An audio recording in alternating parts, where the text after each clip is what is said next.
The moment you are born, you have one certainty: you will one day perish, either by the suddenness of violence or the feebleness and decay brought on by disease or old age. Such knowledge is the burden of human consciousness. Suffering is ensured for them whom the world is thrust upon. Some time ago, I asked my parents why they had decided to have children. The answer was the usual blank stare when faced with such a blunt-force question. I was their little mistake, all right. But what about my sister? Well, that was something that happened. You went to school, got a job, fell in love, built a family, as the rules of life dictate, that strange set of commands written by who knows who. So I set out to find an answer to why people have children. For some, an unplanned pregnancy is the result of pure luck or dumbness. They don't care about the consequences of their fiery moment of intimacy, yep, including my mom and dad, and are faced with the biggest responsibility of their life. Others follow a religious belief. The Bible says in Genesis 1:28, "Be fruitful and multiply and fill the earth." There's people for whom children are a source of meaning. If they've been accosted by nihilism, the lack of meaning of life, they might want to take a page out of an Albert Camus book and rebel against this meaningless life, giving meaning to it through a child. Folks that, quote, "don't want to be alone in their old age," end of quote, strike me as rather egotistical, as they add another grim certainty to the lives of their children, that being that one day they will have to bury their parents. And there's people who just answer the call of biology, never questioning the command to perpetuate the species, the reasoning behind the process. My question came about after some bizarre personal issues, as if trying to find who to blame for the fact that life laughed in my face. Instead, I should ask myself if it is even rational to seek the why, to find reasoning on such a subject. However, even if an action is not born out of reason, it is still subject to moral judgment. So instead of asking why someone will have kids, I should ask why someone will think having kids is good. It was Schopenhauer who said, "If children were brought into the world by an act of pure reason alone, will the human race continue to exist? Will not a man rather have so much sympathy with the coming generation as to spare it the burden of existence? In my country, I have not more than to walk down the street to see homeless people begging for money alongside their own children. Even looking at the matter at a global and historical scale, people have had children under dictatorial regimes, in war zones, in land riddled with famine, under high chances of them inheriting a genetic disease, and conditions so miserable that life is nothing but a test of endurance. Anti-natalism takes these considerations to its logical extreme, a philosophical movement that deems the begetting of children as giving cannon fodder to death. The simple trick to avoid suffering is not being born. In existence as the remedy for all maladies. To be or not to be, that is the question. While pain and suffering are bad, absence of pain and pleasure are not. And given there's a 100% certainty of suffering when one enters into existence, it is always worse to be than not to be. Thus, begetting children is morally wrong, since it is, in itself, condemning a person to suffering.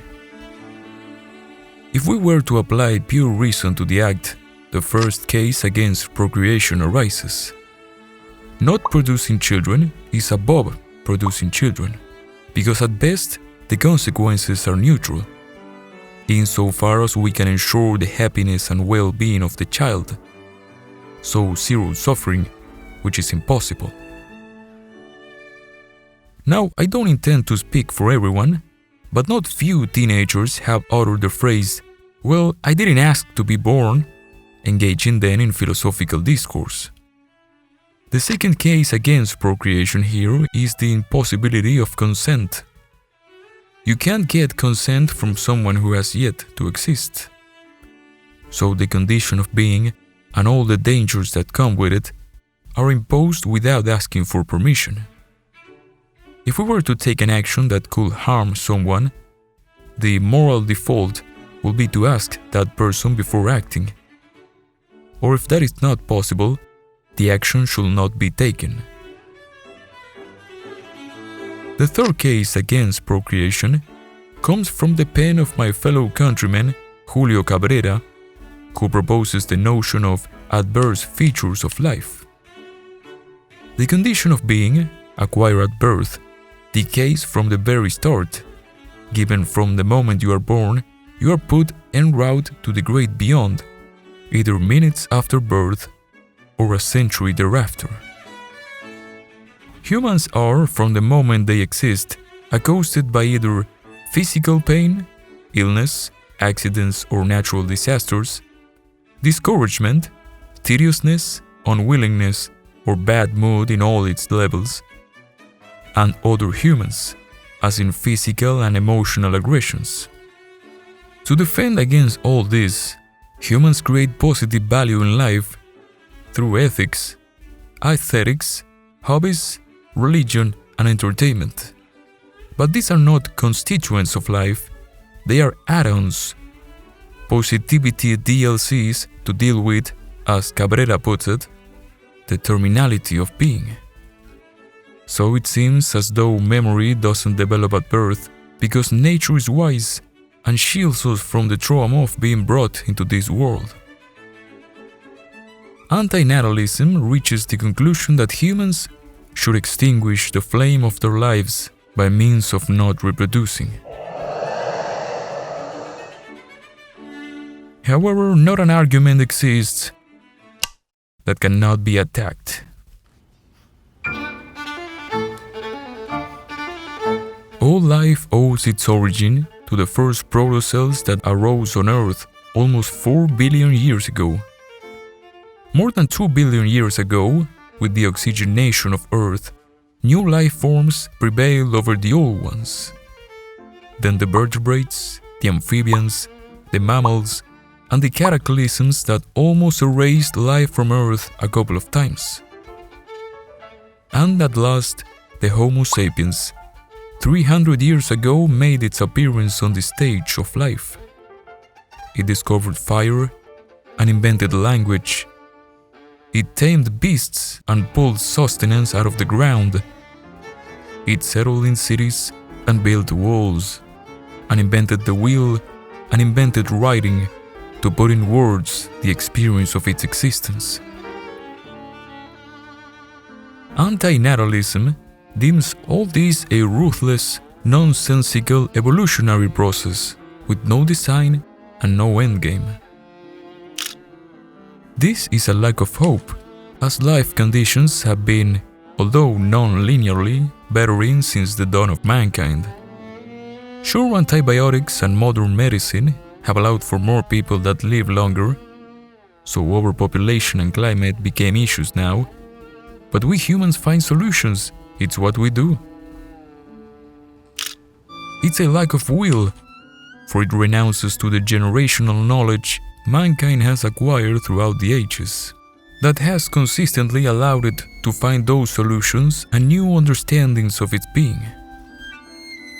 And it's a lack of sight. We are the universe looking at itself. In the conscience of each and every one of us is the universe, through evolution, that perceives itself. We are specks of dust born of the stars by cosmic chance, seeking to understand that which gave us existence. It's cosmic myopia. By not reproducing, we'd be preventing the universe from understanding itself, the greatest of all sufferings.